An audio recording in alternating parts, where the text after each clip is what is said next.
इमरान खान के हवाले से भी तो कुछ बताएं। वो उनके केसेस के हवाले में आपका जो तजर्बा है वो क्या कहता है? सियासी तौर पे जो केसेस होते हैं उसमें भी कितनी देर गिरफ्तार रखा जाता है, अंदर रखा जाता है? वो रिलीफ मिलने का टाइम आ नहीं गया उनका?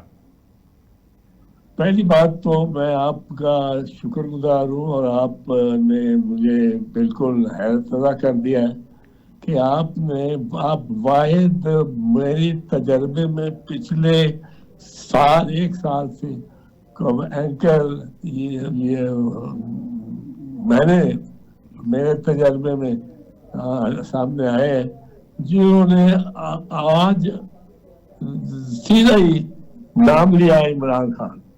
जी। हमारे सारे जो इंडिपेंडेंट मीडिया जो बड़े बड़े बनते हैं हाँ चैंपियन, जी। बानी तहरीके इस्तेमाल, हाँ जी। बानी तहरीके इंसाफ, हाँ, ये बानी वैसे तहरीक। बड़ा ज्यादती है, बहुत हाँ, ज्यादती है। ये एक आदमी का नाम है, वो अपने नाम से पहचाना जाना जी। चाहिए। जी। उसका आप रख दे बानी पीटीआई। ये आपने इमरान खान कह के, और मुझे मेरा दिल जीत लिया इसमें। मेहरबानी, मेहरबानी। हाँ, तो क्या तो समझते हैं गुड। इनके हवाले से? इनको अब कोई बाहर लाते हैं तो जो मुल्क में ज़ाहिर है बेचैनी है, अदम इस्तेहकाम है, ये बेहतर हो सकता है। हम ज़रा अंदरूनी तौर पे मुस्तहकम होंगे तो हम बैरूनी तौर पे भी हो जाएंगे और बैरूनी लड़ाइयाँ भी लड़ लेंगे। बिल्कुल सही, बिल्कुल सही सोच है। ये अंदरूनी तौर पे तो हम यकजा हो नहीं सकते, और उसमें सबसे बड़ा किरदार जो खेल रहे हैं वो वजीर आजम साहब खेल रहे हैं। वजीर आजम साहब अगर सलूट मारेंगे अपने अपने जो उनके मातहत है, बॉसेस को। और वो मातहत है जो बॉसेज है उनके, जी। और वो मतलब है ग्रेड 22-23 के मुलाजमीन के नीचे लगे रहेंगे अगर वजीर आजम साहब, तो इस मुल्क में जमहूरियत तो नहीं होगी।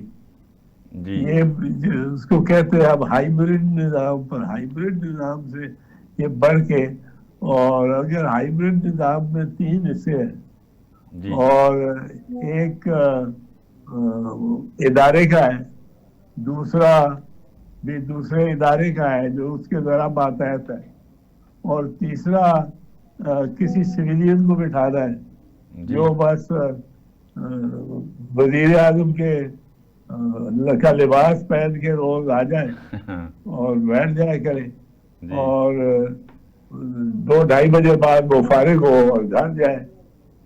लेकिन अगर वो करना कुछ चाहता है और तकरीर वकरीर तो वो भी कर ले, उसको हम वजीर आजम कहेंगे। और ये जो इस मुल्क पर वसाइल जो है वो बहुत गंभीर है, बहुत गंभीर है। जी। ये बलूचिस्तान का मामला ही जो है, जी। आप देखिए इसमें जितनी जानें जाया हुई है, जी। जितने इस पे वसाइल हमारे खर्च हो चुके हैं, जी। अब अमेरिका उसको उनको एक और रूप में ला रहा है। ये तालिबान 3 होगा, अब ये तालिबान 3 आ गया है ना। तालिबान.3, तालिबान.1 तो ओरिजिनल तालिबान थे, वो मुल्ला उमर के और हक्कानी,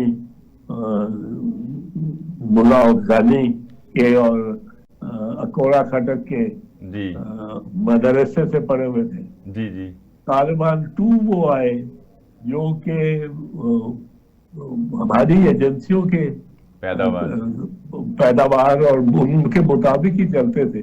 जी। और वो पाकिस्तान में तकरीबकारी के खिलाफ थे, और वो हमारे एजेंसियों के परवरदा थे। अब तालिबान 3 जो उनके चेहरा आ गया, तीसरे जी।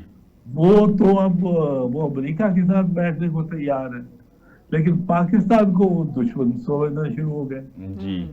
और अमेरिका जिसने उनको काफी सस्टेन किया, पर हमारे जरिए किया। हाँ जी। हम ही उन तक वो डॉलर के सूट केसेस लेके डॉलर से भरे हुए वो जाते रहे, उनको उनमें अफगान लोगों में, ताकि ये तालिबान बांट सके। अब वो तालिबान भी और वो अफगान लोग भी, अब वो 30-35 साल की उम्र में खड़े होके हमारे सामने, और हमारे सामने बंदूक पॉइंट करके और हमसे खिराज लेना चाहते हैं। अब ये तो बड़ी नाकामी है गवर्नमेंट की डिप्लोमेसी नाकाम, और खारजा पॉलिसी। गवर्नमेंट खारजा पॉलिसी नाकाम। गवर्नमेंट लगी हुई है अपने इन्होंने अपने बस शरीफ खानदान ने अपने केसेस खारिज कराने थे, वो उन्होंने करा लिए।